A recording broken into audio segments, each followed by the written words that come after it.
I want to welcome the GMs and the wives, the godly men and the warm, inviting, feminine, empathetic women out there. Today's video topic is on how nobody really cared who I was until I started to say no and walk away. This is something that, if anybody has seen The Dark Knight Rises, this is actually part of a quote that Bane says at one point is, "No one cared who I was until I put on the mask," which is a very interesting correlation and symbolic gesture in regards to how society treats us. And this video ultimately, even though I would say that this actually does have a lot of practicalities in regards to the level of distributing knowledge and information in it, it also is a very deep spiritual part as well. So anybody that understands love understands that the more that you are able to give freedom, you're also able to receive more freedom. But sometimes in that giving of freedom, you ultimately have to accept that there's a possibility that you are only to live that which you can give and not what you can receive. And when I say that, I suppose what I mean to say is actually live out what you give rather than only what you receive. Because a lot of people just want to take or receive things, but your character is really distributed and shown unto people based off of how you give value. So whenever I was able to start saying no and being able to walk away from situations, I remember specifically there was a lot of narcissistic relationships that I was able to begin saying no to, and I was able to walk away from. And it wasn't until I was able to walk away from these situations in which I was able to sense a more positive sense of self, a more positive sense of respecting myself. And in that positive reflection of who I am and who I saw myself to be, not just somebody that I was aspiring to be or that I was aspiring to see myself as in general, I was actually being that person that was capable of saying no. That's when things started to change. And so, in a very strange way, when Bane says that no one cared who I was until I put on the mask, he's alluding to, in some sense, you might say, to the mask of society, that society itself doesn't really care about who you are or what you're going through until you become a part of the culture, so to speak. And even then, it's not any kind of guarantee that you're going to be able to fulfill the desires of the collective. But the collective, in a sense, is not anywhere near as important as the individual. The individual is what is most important, and Alexander Solzhenitsyn has talked about this, where he says a single person telling the truth can bring down a tyranny. And sometimes speaking the truth doesn't really make sense.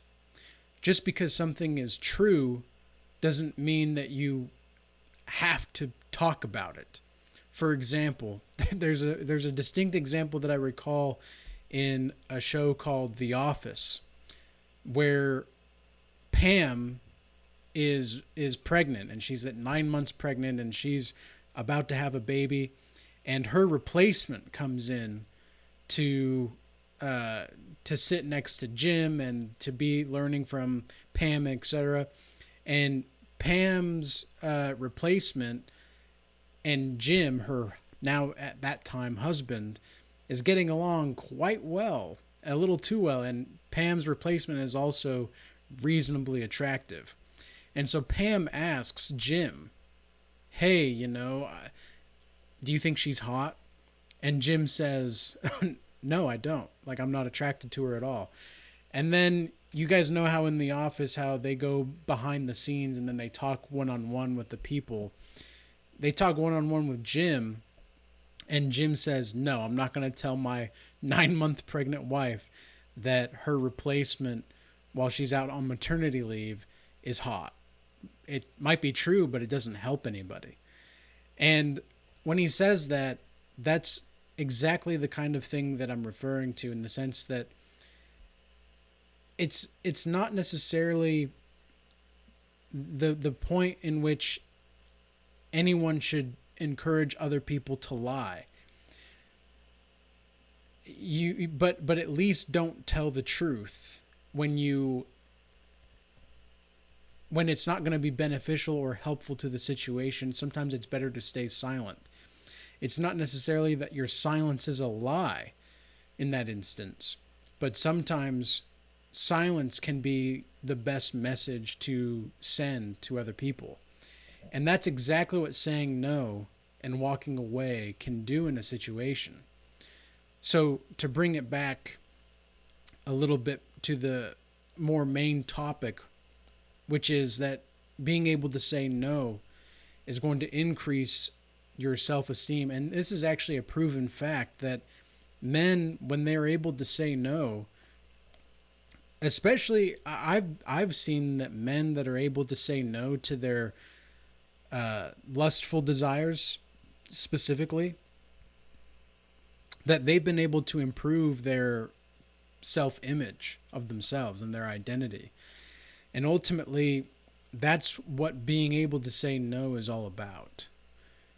It's not necessarily that you're just trying to be an a-hole. You're just trying to make sure that your best interests and your needs and your wants are at the forefront of your life, and you're putting yourself in the driver's seat. And if there's something that you don't necessarily want to do, then you're not going to be forced to do it. And so, for example, I've had a lot of talking stages with women over the past few years. And anytime there's a semblance of her leaving, which there's a multitude of reasons and why that would happen, but if she's kind of not, if we're just not compatible that way, I just stop investing. And if she wants to, she can make it known that she wants me to invest, and that's fine. But, and we'll see where things go if that's the case. But ultimately, I'm not going to invest if she's planning to go somewhere else, because I'm not willing to waste my time, energy, and resources on somebody that's planning to go somewhere else anyway. You know, and sure, if you are, maybe you like this person, but you might be more compatible with that person.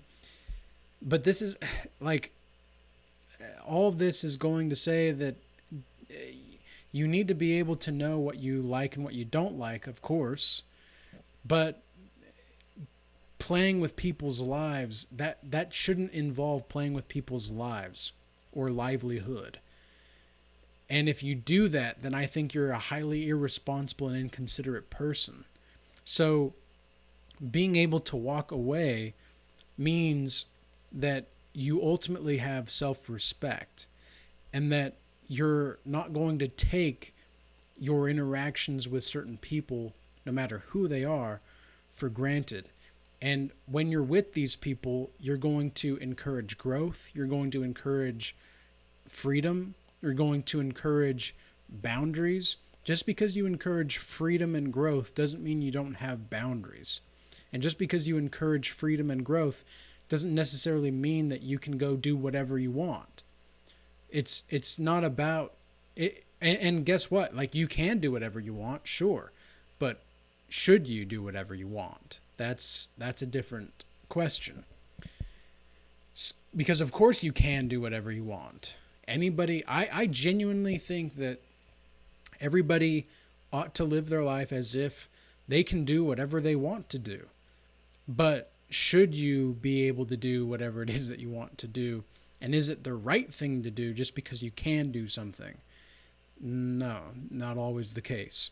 So be mindful of that going forward.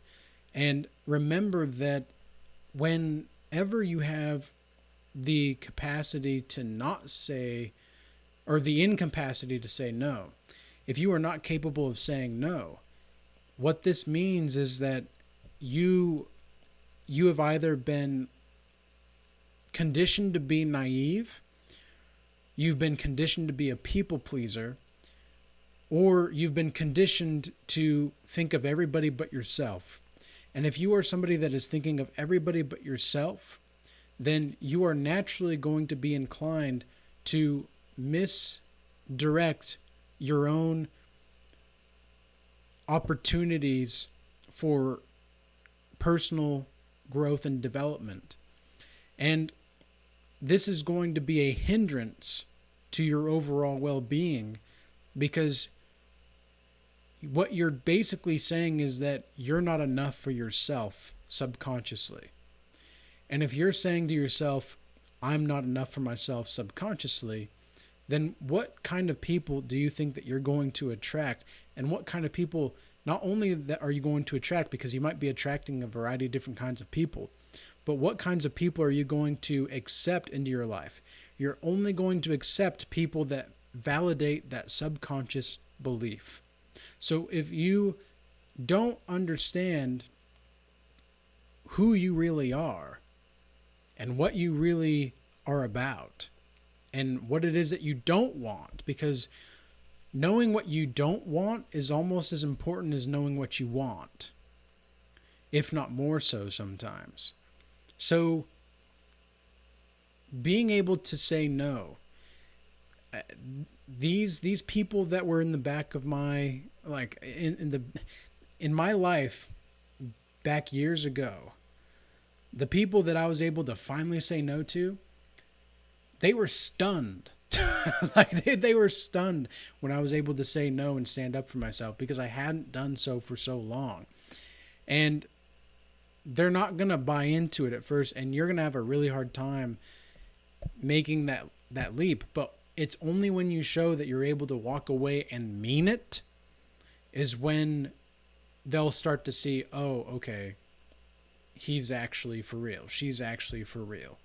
This actually is not just a whimsical thing. This is actually a conscious choice and a conscious decision for growth that this person is making. So, yeah, they don't care about you until you start to say no, most of the time. And it's not necessarily that women ought to be people that are incooperative, because I think women that are cooperative are highly more attractive and, in the long run, more successful in their relationships when they're more cooperative, whereas men seem to be more successful when they're more disagreeable. And it's not necessarily that they can't be agreeable, it's that they're more capable of disagreement. But it's not for the sake of starting argument, it's for the sake of stimulating conversation, intellectual conversation, and spiritual identity. So with all that being said, I hope this message was useful and insightful. And until next time, peace be with you.